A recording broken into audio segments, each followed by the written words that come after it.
On May 5th, some crazy news shocked the Fortnite world when solo World Cup champion Booga parted ways with his longtime duo partner Stretch. And many people said that Stretch made a massive mistake, that he was never going to be able to achieve anything on his own. Well, he proved all the haters wrong, because on that Sunday, he finished in first place. And overall, he finished in second place, what is arguably the second most difficult tournament since the Fortnite World Cup.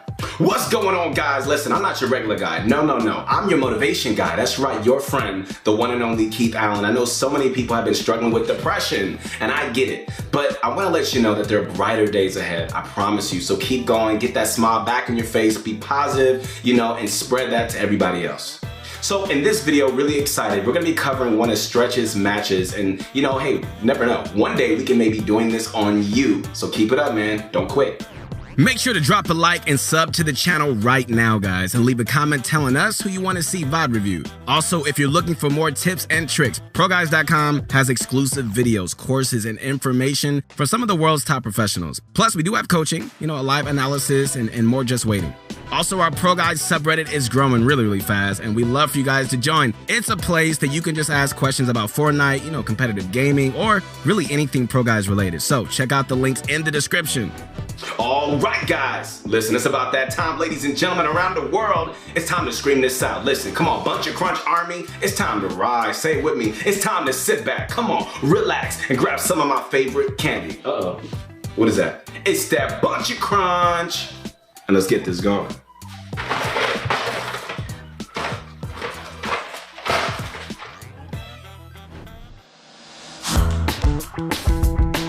Alright, so in this game, Stretch is dropping at Misty Meadows. He does the smart thing and he checks his surroundings to get a read on where everyone is landing. Spotting where opponents land, oh my goodness, it's a must. That information will, drastically change how you play, and it could even be the difference between you picking up kills or you being sent back to the lobby, as soon as the game starts.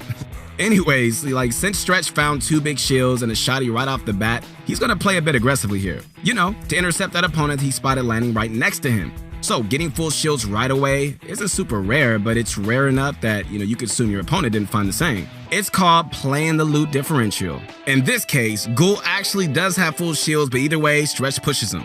And look, the open door and these walls here are a dead giveaway, man. Stretch rushes up, and as soon as he hears Ghoul in the attic, he does this beautiful piece control play, placing his walls through the roof. He gets the ramp, and rather than just editing it super quickly, he makes sure to get vision of Ghoul so he can just line up his shot. After he fires, he instantly resets and holds the ramp, then edits again, and he finishes Ghoul off. Beautiful.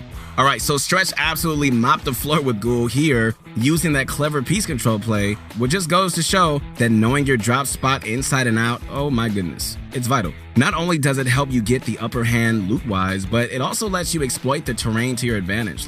This is your world, this is like your home court. You can do this trick with a lot of roofs all around the map, so try to remember this technique even if you don't land Misty.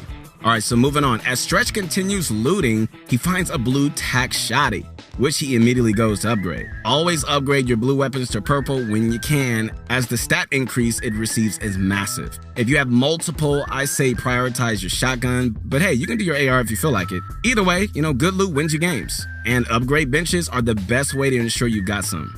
I also want to point out this cheeky play coming up right here. Okay, so Stretch knows that there's still another player in Misty, so he heads into this bathroom and he uses the chest as bait. Why this one? Because you can't build anything here, which will undoubtedly be everyone's first instinct when they walk in. So this, again, harkens back to the importance of knowing your drop spot and really abusing his terrain. Although Stretch's opponent doesn't fall for it right here, I'm absolutely sure he's made this strat work once or twice in the past. Okay, so as Stretch farms here, he notices a fight happening nearby, so he investigates. Very patiently, trying to hide his position as much as possible. He doesn't commit to engaging until he sees a big enough opening. Both opponents are making sure to cover their angles, so that opening never really comes up. So using the third-person camera, Stretch also notices he's being spotted. Turns out he wasn't sneaky enough, so he plays it safe and he switches up positions. And only 30 seconds later, that's when Scar here comes into his view. Stretch immediately shifts to aggressive mode. Why? Well, he just saw this guy disengage from a fight, chances are that they're in shambles with low health, materials, or maybe both. And with how valuable kill points are in this format, you've got to take fights to win. So why not take the ones where you probably have the advantage? Even though Stretch struggles to, take Scar's builds here, he doesn't let up. After all, Stretch is confident he holds the advantage, and he won't let this kill opportunity pass him by. So he maintains pressure while keeping an eye on Scar to track his position. Everything is just so systematic too. Like, there's no ramp phasing or, other gimmicks, with Stretch's play here. Just pure step-by-step box fighting, including fantastic use of his shotgun and AR to pressure builds. And eventually he breaks through Scar's defenses piece by piece, and then he just finishes things off. So once that fight ends, Stretch heads deeper into the second zone to set up base. I want to briefly mention his loadout, okay? Stretch prefers to carry a harpoon over an SMG and even over a second healing item. So that loadout might not work for everyone's playstyle, but in this guy's playstyle, who's Stretch, the SMG is a weapon he just doesn't really rely on. To him, the harpoon and heavy sniper's utility is going to help him loads more during the end game than an SMG ever would. And you're about to see how later in this video. Okay, so does Stretch rotate and position himself during the mid-game? Well, for zones 2 and 3, he prioritizes a couple things: natural high ground and being close to center zone. So being on high ground, of course, gives him a positional advantage, obviously.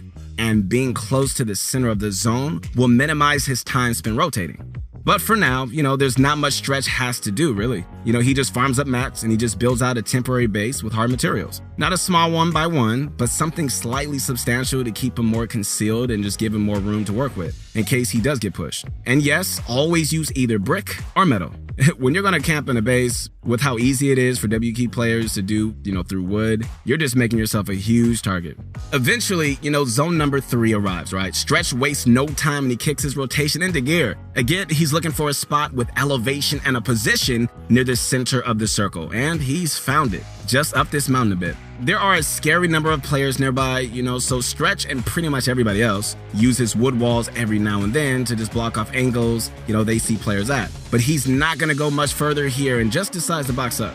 And now it's more of the waiting game. All Stretch does here is just look for kills from underneath his metal cone, holding that edit so he can just get vision of his surroundings. And suddenly, some really overzealous player goes crazy and begins ramping up in front of the whole server. Not sure what they were doing, but they got lasered to shreds. Instead of just editing the cone, Stretch downs into his box for cover before firing, and actually manages to snag the kill. Immediately, he pulls out his harpoon and he starts yoinking loot. The harpoon is just so useful during the endgame, man, with its ability to grab materials, heal items, and even, mythic loot. You can definitely see why Stretch carries one. In this case, he pulls a few hundred mats and he expands his base with what he can't carry.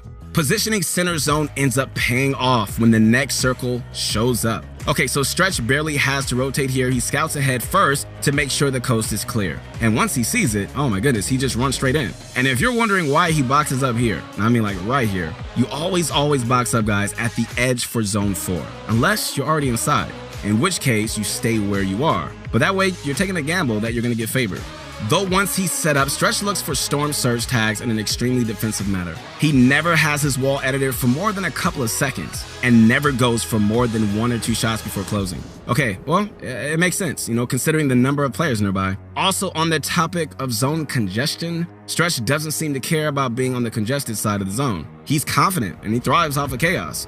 Plus, you'll see in a sec that being in a crowded side has its perks as well. Finally, we arrive at the end game, ladies and gentlemen. Here we go. Okay, so the half in, half out circle is about to show. And while that's happening, none other than Face Sway is up ahead, finding himself in a pickle. Stretch sneaks in some white damage on him, and with heavy sniper in hand, heads to finish him off. However, Sway is just too quick with it, and he just manages to slink away. Instead of just chasing him down in this crowded zone, Stretch just heads off and just sets up in the new circle. All right, here we go. Zone 6 is finally here. And it's a far one. I mean, it kind of always is, but whatever. Anyway, what should Stretch do here? Launch pad, run it? Well, he sets up a box for a pad, making sure the area above him is clear for launching, but he's not going to go right away. Why not? Good question. In this meta, and in these stacked lobbies, man, you can pretty much guarantee someone is on the congested side of the zone and is going to use a pad. And exactly that's what happened. Stretch hears one go down, so he takes it. After launching, he pretty much immediately just lands for some falling loot he sees. It nets him a few hundred mats, and you might be wondering, was that even worth it? Here's the thing, everyone scrambles to rush to get close to the next safe zone, but it's not uncovered yet. It's still in the storm, so Stretch would rather just chill. Wait for it to open, then use his launch pad to get in safely. Once he does get in, it's very much a standard endgame. He tunnels in with some hard mats, trying to stay as close to the next zone as possible. Now, he does play a little aggressively here, looking for a pick that can get him a win condition, something like a launch pad, grappler, or some floppers he can use to take height with. But at the same time, he's not overcommitting. He prioritizes tunneling and he stays ahead of everybody else as best as he can. When the next zone pulls back, Stretch makes excellent use of leftover builds, by heading back inside of them for cover and saving on mats in the process. Alright guys, so top 15 is here, and Stretch is running so dangerously low on mats here, he needs an impact frag badly. That's what he notices. Jolty here fall back into his own builds, and with a quick edit, Stretch picks up the kill. And oh man, what a kill that was. The grappler, ladies and gentlemen, my goodness. That's the win condition Stretch was looking for. It doesn't matter that he lost health in the storm, the grappler is going to win this. As soon as he can, he starts looking up towards height. Once he notices severe 2C drop in, that's the time to go up. He beautifully follows up with a nasty pump shot to pick up his first high ground kill. And from here on out, man, there's nothing that you can do to stop him. Stretch rides the high ground train all the way to the end, and the one-on-one does get a little bit scary for a sec, but Stretch has the upper hand. In these 1v1s, man, the high ground player almost always takes less storm damage than the low ground one. The only threat is, if they have floppers. So Stretch does eventually peak and picks up the convincing 7-kill win. All right, well played, well played. What a remarkable game by Stretch, man. That was amazing. Okay, so let's recap some critical factors. Let's go. In the early game, it's crucial to know the ins and outs, man, of your landing spot. If you get great loot and shields way quicker than usual, don't back out of fight, especially if you see great potential for a third party.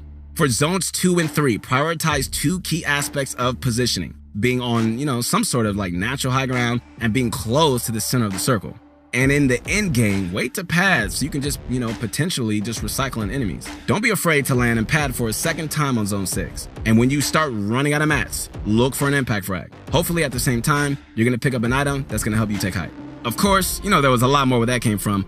All right, guys, once again, this is your motivation guy. That's right, your friend, the one and only Keith Allen. Hope you guys enjoyed this amazing video. Thanks so much for watching. If you enjoyed this vid, make sure to give it a like and subscribe to the channel for a lot more. Also, make sure to leave a comment telling us who you want to see VOD review next. All right, guys, we'll see you soon. Peace.